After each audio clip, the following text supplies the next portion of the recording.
ಇನ್ನು ಕಾಂಗ್ರೆಸ್ನಲ್ಲಿ ಕೆಲ ದಿನಗಳಿಂದ ತಣ್ಣಗಾಗಿದ್ದಂತ ನಾಯಕತ್ವ ಬದಲಾವಣೆ ವಿಚಾರ ಇದೀಗ ಮತ್ತೆ ಸದ್ದು ಮಾಡ್ತಾ ಇದೆ.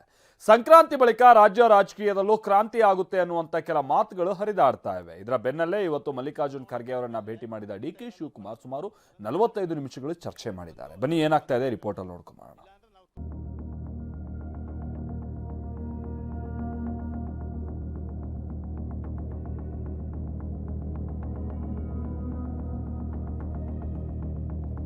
ಕಾಂಗ್ರೆಸ್ನಲ್ಲಿ ಬದಲಾವಣೆ ಸಂಕ್ರಮಣ ಚರ್ಚೆ.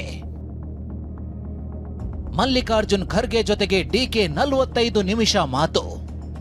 ಕಾಂಗ್ರೆಸ್ನಲ್ಲಿ ನಾಯಕತ್ವ ಬದಲಾವಣೆ ಸದ್ಯಕ್ಕೆ ತಣ್ಣಗಾಗಿರುವಂತೆ ಕಂಡ್ರು ಒಳಗೊಳಗೆ ಚದುರಂಗದಾಟ ನಡೆಯುತ್ತಿದೆ.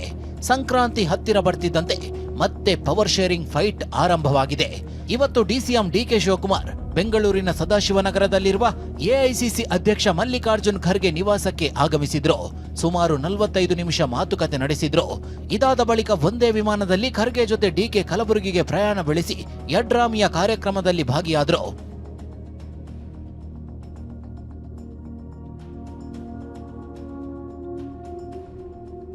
ಸಿಎಂ ಡಿಸಿಎಂ ರನ್ನ ದೆಹಲಿಗೆ ಕರೆಸಿಕೊಳ್ತೀರಾ ಎಂಬ ಪ್ರಶ್ನೆಗೆ ಉತ್ತರಿಸಿದ ಮಲ್ಲಿಕಾರ್ಜುನ ಖರ್ಗೆ, ಯಾವಾಗ ನಮಗೆ ಅವಶ್ಯಕತೆ ಇರುತ್ತೋ ಆಗ ಕರೆಯುತ್ತೇವೆ ಅಂತಷ್ಟೇ ಹೇಳಿದ್ದಾರೆ.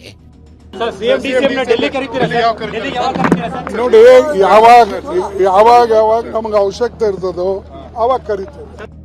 ದೆಹಲಿ ಅಂಗಳಕ್ಕೆ ಮತ್ತೆ ಕಾಂಗ್ರೆಸ್ ಪಟ್ಟದಾಟ ಶಿಫ್ಟ್. ತಿಂಗಳ ಅಂತ್ಯದ ವೇಳೆಗೆ ನಾಯಕತ್ವ ಗೊಂದಲಕ್ಕೆ ತೆರೆ. ಸಂಕ್ರಾಂತಿ ಬಳಿಕ ಅಂದ್ರೆ ಜನವರಿ 16ರಂದು ಡಿ.ಕೆ. ಶಿವಕುಮಾರ್ ದೆಹಲಿಗೆ ತೆರಳುತ್ತಿದ್ದಾರೆ. ಅಸ್ಸಾಂ ಚುನಾವಣೆಗೆ ವೀಕ್ಷಕರಿಂದ ಸಭೆ ಸಂಬಂಧ ತೆರಳುತ್ತಿದ್ದಾರೆ ಎನ್ನಲಾಗಿದೆ. ಆದ್ರೆ ಇದೇ ವೇಳೆ ರಾಜ್ಯ ನಾಯಕತ್ವದ ಬಗ್ಗೆಯೂ ಚರ್ಚಿಸುವ ಸಾಧ್ಯತೆ ಇದೆ. ಯಾಕಂದ್ರೆ ಜನವರಿ 16ರಂದು ಡಿಕೆ ರಾಹುಲ್ ಭೇಟಿಗೆ ಸಮಯ ಕೇಳಿದ್ದಾರೆ. ಇದಾದ ಬಳಿಕ ಜನವರಿ 22ಕ್ಕೆ ಮತ್ತೆ ಡಿಕೆ ದೆಹಲಿಗೆ ತೆರಳಲಿದ್ದಾರೆ.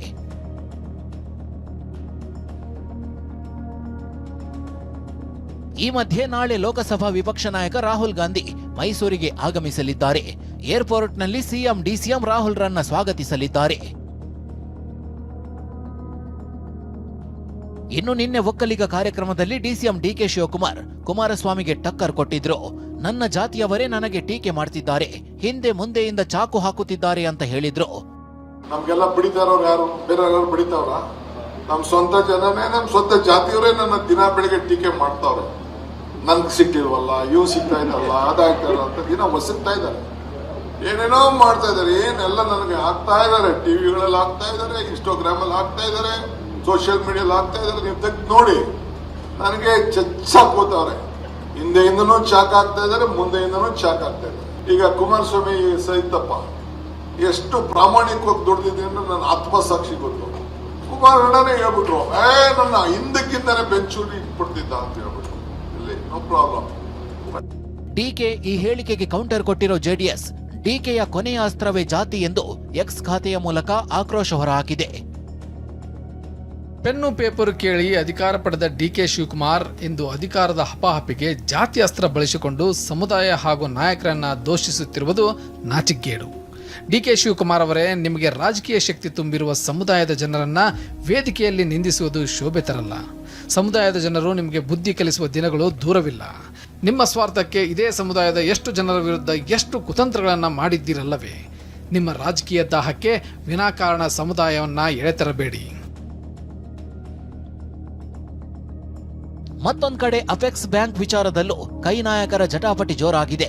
ಅಧ್ಯಕ್ಷ ಸ್ಥಾನದ ಮೇಲೆ ಕಣ್ಣಿಟ್ಟಿರುವ ಕೆಎನ್ ರಾಜಣ್ಣ ತುಮಕೂರು ಜಿಲ್ಲಾ ಸಹಕಾರ ಕೇಂದ್ರ ಬ್ಯಾಂಕ್ನ ಪ್ರತಿನಿಧಿಯಾಗಿ ನಿರ್ದೇಶನ ಸ್ಥಾನಕ್ಕೆ ನಾಮಪತ್ರ ಸಲ್ಲಿಸಿದ್ದಾರೆ. ಡಿ.ಕೆ. ಶಿವಕುಮಾರ್ ಸಂಬಂಧಿ MLC S Ravi apex bank ಅಧ್ಯಕ್ಷ ಸ್ಥಾನದ ಆಕಾಂಕ್ಷಿಯಾಗಿದ್ದಾರೆ. ಸಂಪುಟ ಪುನರಚನೆ ವೇಳೆ ಮತ್ತೆ ಸಂಪುಟಕ್ಕೆ ಎಂಟ್ರಿ ಕೊಡಲು ರಾಜಣ್ಣ ಪ್ಲಾನ್ ಮಾಡಿದ್ದು, ಸಂಪುಟದಲ್ಲಿ ಅವಕಾಶ ಸಿಗದಿದ್ರೆ ಅಪೆಕ್ಸ್ ಬ್ಯಾಂಕ್ ಅಧ್ಯಕ್ಷ ಸ್ಥಾನ ಗಿಟ್ಟಿಸಿಕೊಳ್ಳಲು ಪ್ರಯತ್ನ ಮಾಡ್ತಿದ್ದಾರೆ.